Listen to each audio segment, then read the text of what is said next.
Hi there, welcome to Floating in Dreams. These are my top 10 favorite drugstore brands.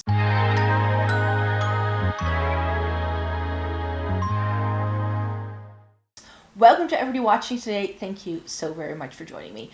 I thought that as part of Drugstore Week, I could also chat to you about my top 10 favorite drugstore brands.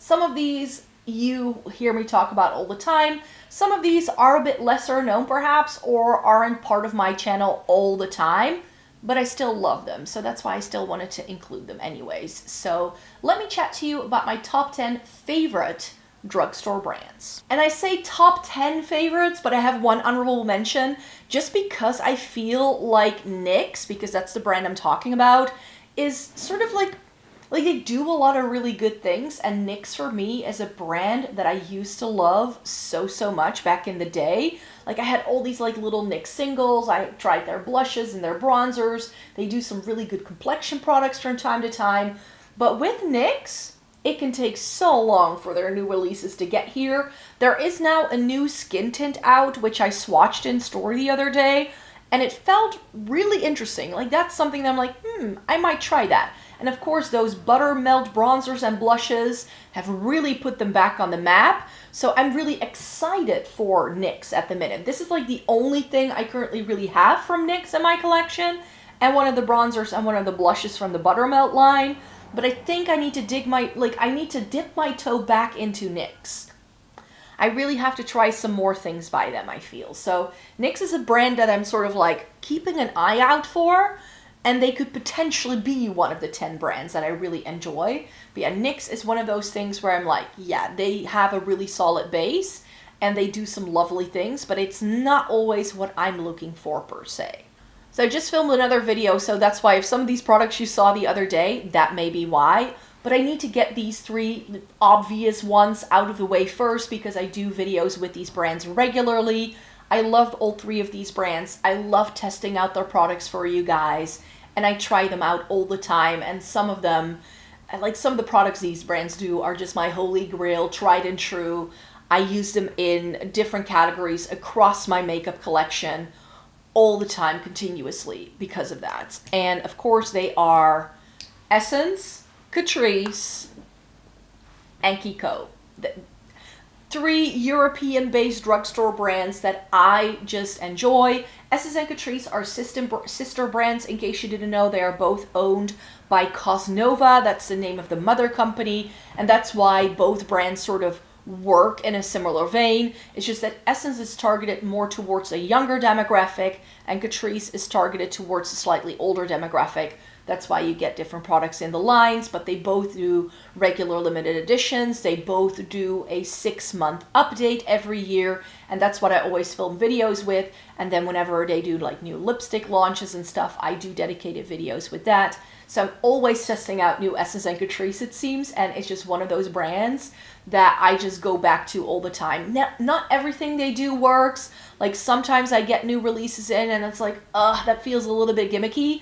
Especially Essence can be quite gimmicky because they're trying to play into what's like hyped up on TikTok a lot, I feel. A little bit more so than Catrice. Catrice is a little bit more solid and a little bit more consistent in the quality you get. Whereas with Essence, it can be really hit and miss. But they both do some standout products. I'm holding up the primer here from Essence that I love, but I like so many of their things. I may have to do like an update of like my top 10 favorite Essence products and my top 10 favorite Catrice products sometime this year because they just do so many good things. And here's a highlighter from Catrice that I just enjoy so much. They do some excellent things indeed. Then, of course, Kiko. I did a full face makeup look with some new Kiko products again for you this time round because Kiko finally launched some new things again in their regular range. Kiko also does limited editions very often. I've stopped testing those out because I feel there's a lot of repeats within the different limited editions. So if you try like every single Kiko limited edition for like a year, you will have so many doubles in your collection. And not all of the lines that Kiko does are always right for me. So I tend to stick to their standard range. I always buy a couple of new things around Black Friday because they usually do a really good Black Friday deal. And they are a little bit more expensive than Essence and Catrice are, but they do so many dupes for high-end brands that are excellent.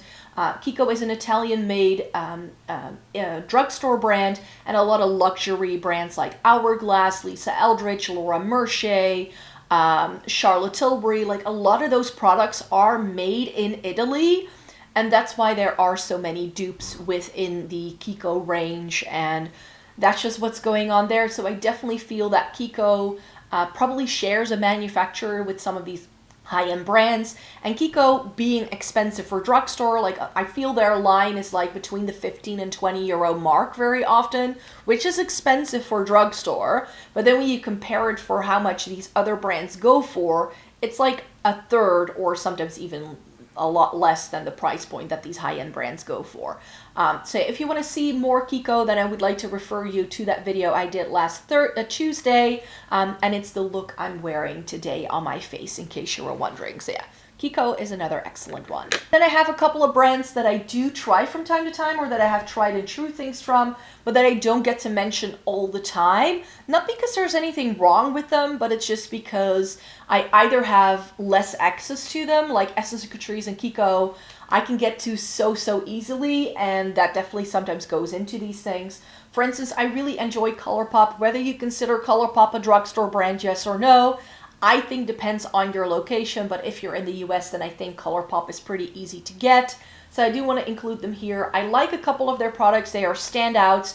I don't like everything from the brand, and because I need to import it from the US, it's sometimes a little bit pricey and a little bit like difficult for me to get, which is why I do love them. I like testing them out from time to time.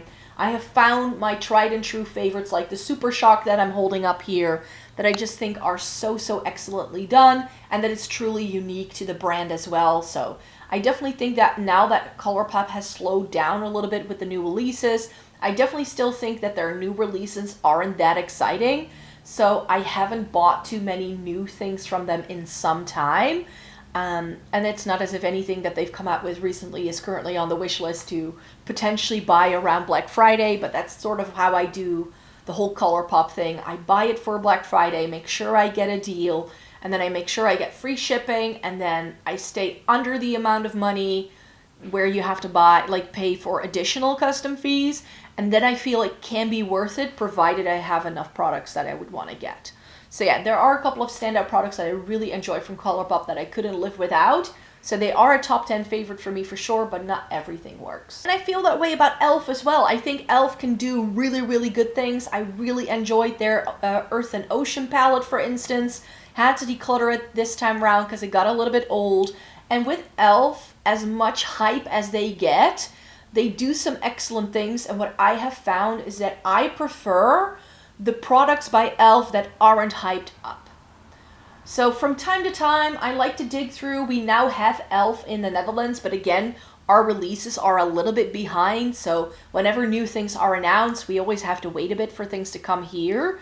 But I can go online to the official e.l.f. website and get things a little bit quicker. However, the very popular things do tend to sell out really easily. But yeah, they do some nice things. And this hydrating camo concealer is a really good one. It's a good drugstore concealer that I do really enjoy, and that I did decide to keep around in my most recent declutter because I do enjoy it so much. So again, e.l.f. can be a little bit hit and miss for me. It can be a little bit hard to find because they are behind here in what we have in stores, but I'm really glad we now have better access to e.l.f.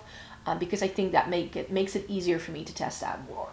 And then I just have brands that I can only find when I'm traveling, because none of these are sold in the Netherlands. Like nowhere will you be able to find them. Yes, you can find them online, but that doesn't mean that it's easy access. Like with e.l.f., I can go into store. With NYX, I can go into store. With Kiko, I can go into store. Essence and Catrice, I can go into store. None of these brands I can find in store physically here. I have to go online, and sometimes I have to go to specialty websites in order to find them. So that may be a bit of a pain, but I still love them nonetheless. One brand is Soap & Glory. This is the Archery Brow Pencil that I have from them. This is in my brows today. I love a bit of Soap & Glory. They're sold at Boots in the UK. You can find some of the makeup online.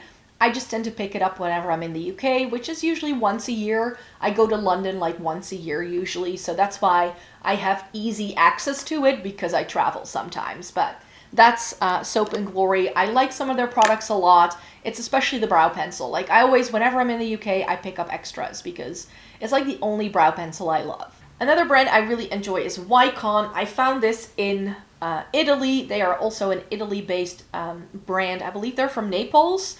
So they're very similar to Kiko in like the overall vibe, and they do this really stunning lipstick. I have one of their palettes.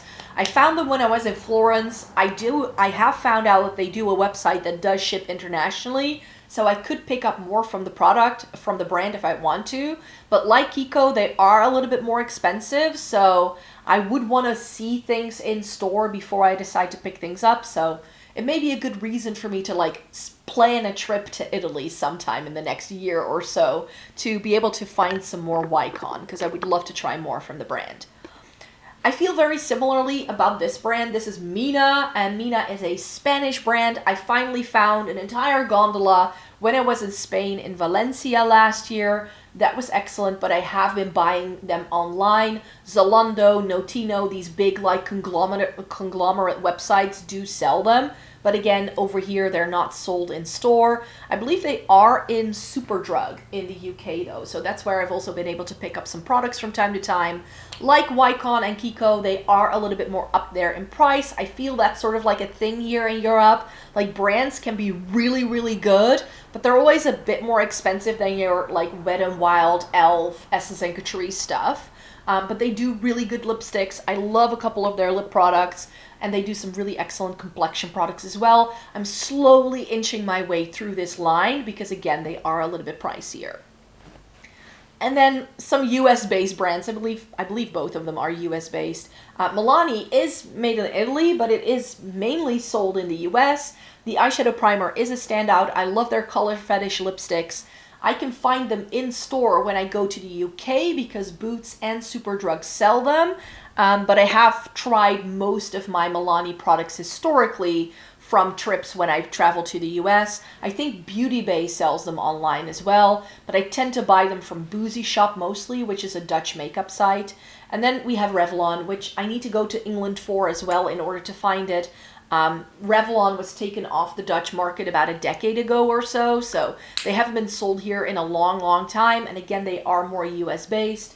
I just like their lipsticks especially. I rediscovered Revlon last year, and that really made me wonder because I used to have a bunch of Revlon products. I was like, yeah, I would always get them in the UK, like back in the day. So those are my top 10 favorite drugstore brands. Let me know in a comment down below what your favorite drugstore brand is. I would love to know. For now, thumbs up the video if you liked it, and subscribe because I will be back with a new video very, very shortly. I still have one video left in Drugstore Week, so I'd like to stay tuned for more, and then I hope to see you again in my next video. Bye-bye!